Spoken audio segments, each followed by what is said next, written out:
18 जनवरी 1969 को ब्रह्मा बाबा के अव्यक्त होने पर वतन से 12वां संदेश आया।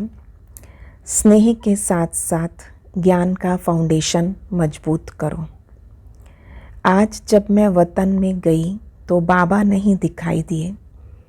थोड़ी देर के बाद बाबा को देखा तो मैंने पूछा, आप कहाँ गए थे? बाबा बोले, आज गुरुवार का दिन है तो सभी बच्चों के पास चक्र लगाने गए थे। वैसे तो साकार रूप में इतने थोड़े समय में सब जगह नहीं पहुंच सकता था। अब तो अव्यक्त वतन में अव्यक्त विमान द्वारा रॉकेट से भी जल्दी पहुंच सकते हैं।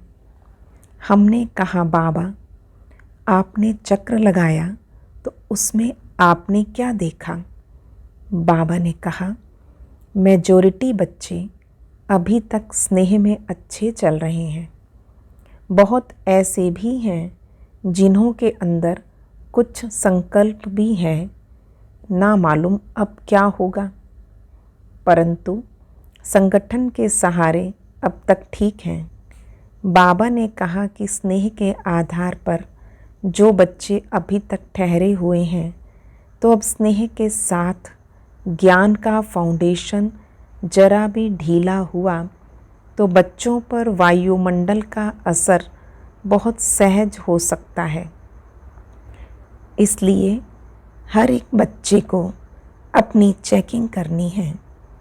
फिर भी व्यक्त देह में हो तो स्नेह में पहले फोर्स अच्छा रहता है, लेकिन इस स्नेह पर फिर जैसे जैसे दिन पड़ते जाएंगे वायुमंडल का असर जल्दी पड़ सकता है। स्नेह में भल कहते हैं शिव बाबा कल्याणकारी है या बाबा ने जो किया वो ठीक है। स्नेह के वश संकल्प बंद किया है। स्नेह की रिजल्ट मेजॉरिटी की अधिक है। वायुमंडल का असर हमारे पर ना हो और हमारा असर वायुमंडल पर हो, तब कायदे मुजिब चल सकते हैं। हमने कहा, बाबा हमारे पास तो ज्ञान की ही बातें चलती हैं। तब बाबा ने कहा, बच्ची ज्ञान के फाउंडेशन से अपने को संतुष्ट रखें, ऐसे बच्चे थोड़े हैं। तो आज बाबा ने ये रिज़ल्ट बताई और कहा, सभी को जाके सुनाना कि वायुमंडल को हमें चेंज करना है, ना कि वायुमंडल हमें चेंज करे। फिर भोग स्वीकार कराने के बाद बाबा ने एक सीन दिखाई। एक बहुत बड़ा हॉल है। उस हॉल में चारों ओर से बहुत बदबू आ रही थी। उस कमरे में 2-3 बहुत अच्छी खुशबूदार अगरबत्ती जल रही थी। धीरे धीरे अगरबत्ती की खुशबू ने बदबू को दबा दिया। बाबा ने सुनाया, देखो बच्ची, चारों तरफ बदबू का वायुमंडल था, लेकिन इतनी सी अगरबत्ती ने वायुमंडल को बदल दिया। तो तुम बच्चों पर जब देखो कि वायुमंडल का असर होता है, तो अगरबत्ती का मिसाल सामने रखो कि हम सर्वशक्तिमान बाप के बच्चे हैं। अगर वायुमंडल का असर हमारे पर आए तो इससे तो अगरबत्ती अच्छी है।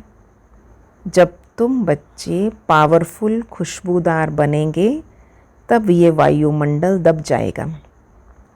बाबा ने कहा, अब हर एक बच्चे को शिक्षा तो मिली। शिक्षा भी सभी बड़े मीठे रूप से सुनते हैं, लेकिन जैसे मीठे रूप से सुनते हो उसी मीठे रूप से धारण भी करना है। मीठापन चिपकता बहुत जल्दी है, तो जो ऐसा मीठा बनेंगे तो बाप से चिपक जाएंगे। याद और मीठापन नहीं होगा तो अलग अलग रहेंगे। जैसे नमकीन चीज़ आपस में कभी नहीं मिलती, तो जो ऐसे होंगे उनकी अवस्था योग युक्त नहीं रहेगी। अब जैसे बच्चों ने सुना वैसे ही धारण करेंगे तो बहुत बल मिलेगा। ओम शांति।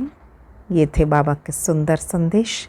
इतना सुंदर एग्जाम्पल बाबा ने हमें दिया कि हमेशा अगरबत्ती सामने रखें कि मैं वो खुशबूदार अगरबत्ती हूँ, जहाँ जाऊँ वहाँ का वातावरण पावरफुल बनाऊँ, तो स्नेही के साथ साथ ज्ञान का फाउंडेशन मजबूत हो। ओम शांति।